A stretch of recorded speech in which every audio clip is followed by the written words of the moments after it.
All right, I'm pretty excited about this one. Today we're going to take a first look at a new company, well, new to me. They've been around since 2010 from China. This is a more high-end Chinese-made guitar. It's the Pyro RS from Pyro Guitars.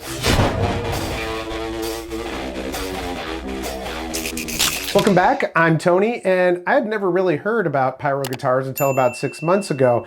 I kind of came across them on Instagram and Facebook. They're a company out of China, and they're a little bit more high-end than most of the Chinese guitars that I've been showing here on the channel. They've been around since 2010, doing OEM for other well-known companies, as they've said, and they're a factory. Unlike a lot of the China companies, not a factory. They, contracted out to different factories. They have their designs and all that kind of stuff, but these guys make them from start to finish, and they even come with a hard case. So today is not a review. I just want to open I haven't opened this thing yet. Got it yesterday. It's been raining and a little bit colder, so I took it out of the box, but I left it inside of its case because, well, I wanted it to acclimate. And, well, I'm a YouTuber, so sometimes you can't just open things right away. You got to wait until you can get everything going for the camera. So we're going to open this, and you're going to see my impressions on it for the first time. You'll notice that they put these little arrows on here in paper.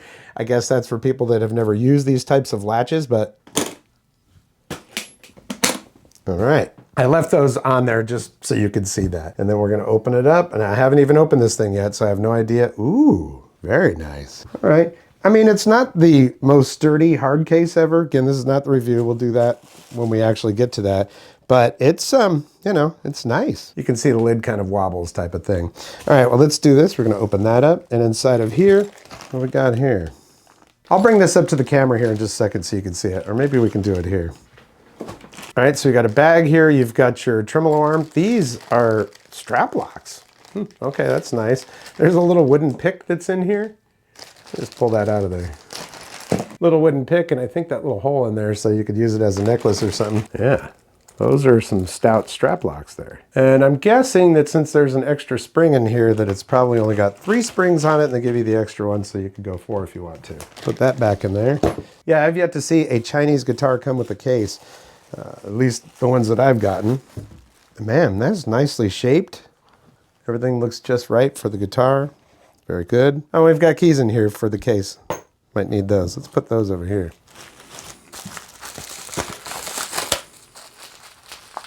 Now the box was a little bit wet, but like I said, it's been raining and pretty nasty here.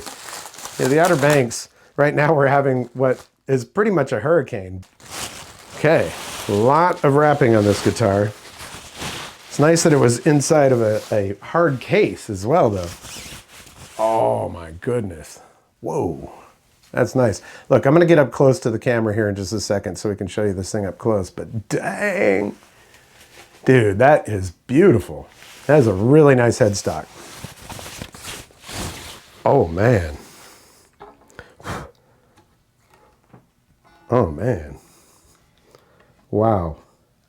Even the plate covers back here are wood. That's pretty cool. I'm just admiring it right now. A 6-screw trem on here. Ooh, big brass block on there. I can see that right through there. Hold on. Let me do this. I'm going to change the setup on the camera here so I can get a little bit closer. Yeah, there it is. Look at that, man. Oh, my goodness. So one thing I noticed right off the bat is that the logo here on the headstock seems like it's reversed because it's upside down that way. It's like it's left hand, but that's just a small thing. Maybe that's how they wanted it. Don't know. I hadn't really paid that close attention on their website, but got locking tuners on here. The neck feels a little bit chonky, and if I were to custom order one of these, I would have gotten this neck to be unfinished or, otherwise, I don't know, like matte finished or something.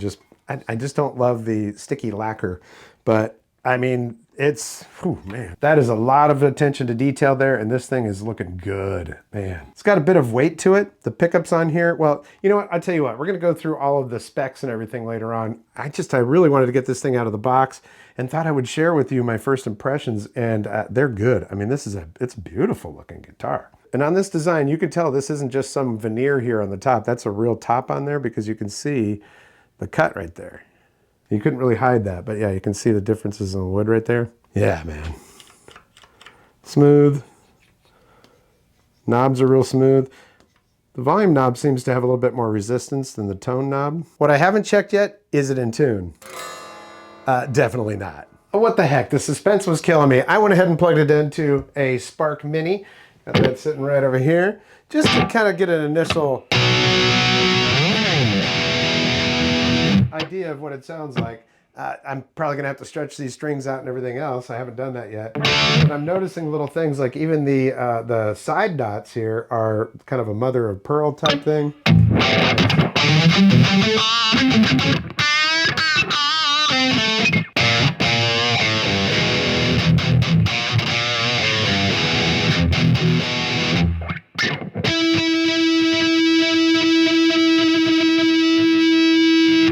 Yeah, definitely got to stretch these strings, but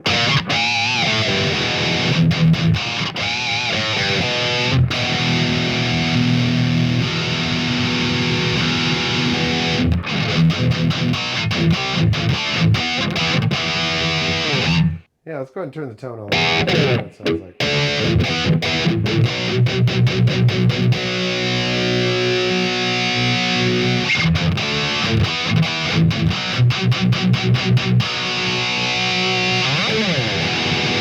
All right, it's obviously not going to stay in tune right now. I've got to do, let's see, a little bit of stretching the strings and tuning on this, but yeah, I mean.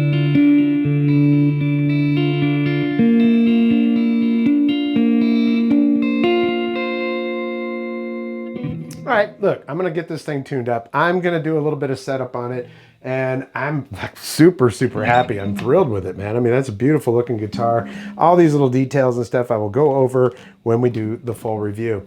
I just had to get it out of that case, man. I had to get it out of there. So yes, of course, I do recognize the resemblance to a PRS. You know, I'll take a look a little bit closer at what the comparisons really are on it. I really need to take this thing apart and take a look inside here because that's a nice big fat brass block inside of there. So, I don't know, man. Looking forward to really digging down with this one and giving you all the details. That is the Pyro RS and a little unboxing today with you. And I just want to thank you so much for your support here on the channel. Likes, comments, shares, subscriptions, always very important to my channel. So if you like what you see, hit that thumbs up. If you haven't subscribed yet, there's a red subscribe button down there and notification bell. Click both of those, you'll get notifications when I upload new videos. Comments are very important, so if you would not mind, I would really appreciate if you'd leave a comment down here. Really helps the algorithm and helps the videos to get served to more people, so I really appreciate your support on that. Well, that's going to do it for this episode. We'll catch you next time on the Vapor Trail channel.